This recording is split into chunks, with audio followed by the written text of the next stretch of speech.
আসসালামু আলাইকুম my family and friends.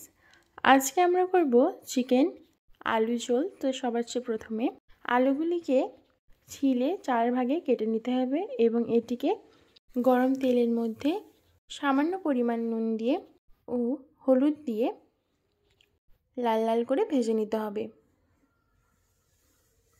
কিছুক্ষণ ভাজার পরে সেই আলুতে পরিমাণ মতো জল দিয়ে দিতে হবে এবং ঢাকনা দিয়ে 10 মিনিট হতে দিতে হবে। 10 মিনিট পর দেখবেন আলুগুলো সেদ্ধ হয়ে গেছে। এবার অন্য একটি কড়াইয়ের মধ্যে পরিমাণ মতো সরষের তেল নিয়ে নিতে হবে। এবার ওই সরষের তেলের মধ্যে কুচি কুচি করে কেটে রাখা পেঁয়াজগুলি দিয়ে দিতে হবে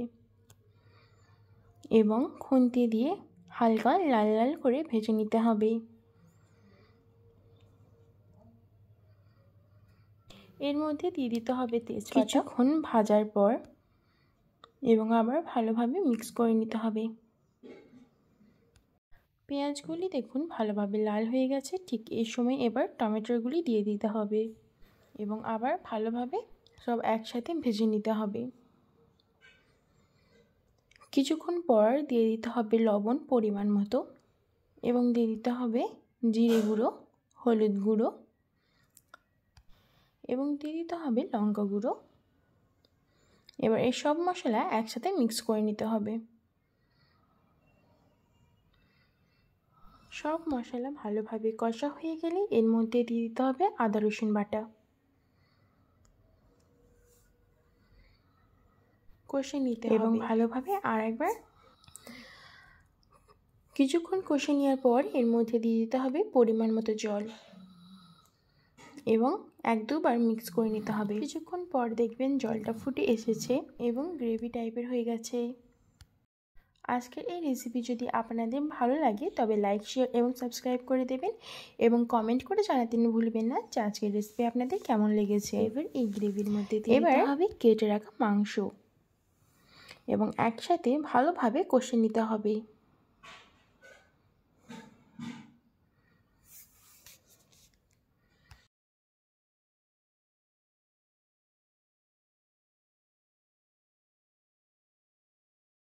কিছুক্ষণ কষিয়ে নেওয়ার পর এটিকে ঢাকনা দিয়ে 10 মিনিট রেখে দিতে হবে। 10 মিনিট পর চেক করে দেখতে হবে যে মাংসগুলি সেদ্ধ হয়েছে কিনা এবং আবার একবার ভালোভাবে মিক্স করে নিতে হবে। সব একসাথে ভালোভাবে মিক্স করে নেওয়ার পর এবার ঢাকনা দিয়ে আবার 5 থেকে 10 মিনিট হতে দিতে হবে। 5 থেকে 10 মিনিট হয়ে যাওয়ার পর ঢাকনা খুলে দেখতে হবে মাংস সেদ্ধ হয়েছে কিনা এবং আর একবার কিছুক্ষণ কষে নিতে হবে। কিছুক্ষণ কষে নেওয়ার পর এর মধ্যে ভেজে রাখা আলুগুলি দিয়ে দিতে হবে। এবার এই সব উপকরণ একসাথে ভালোভাবে কষে নিতে হবে। আলু ও মাংস ভালোভাবে কষে নেওয়ার পর এর মধ্যে পরিমাণ মতো জল দিয়ে দিতে হবে এবং ভালোভাবে সব একসাথে মিক্স করে নিতে হবে।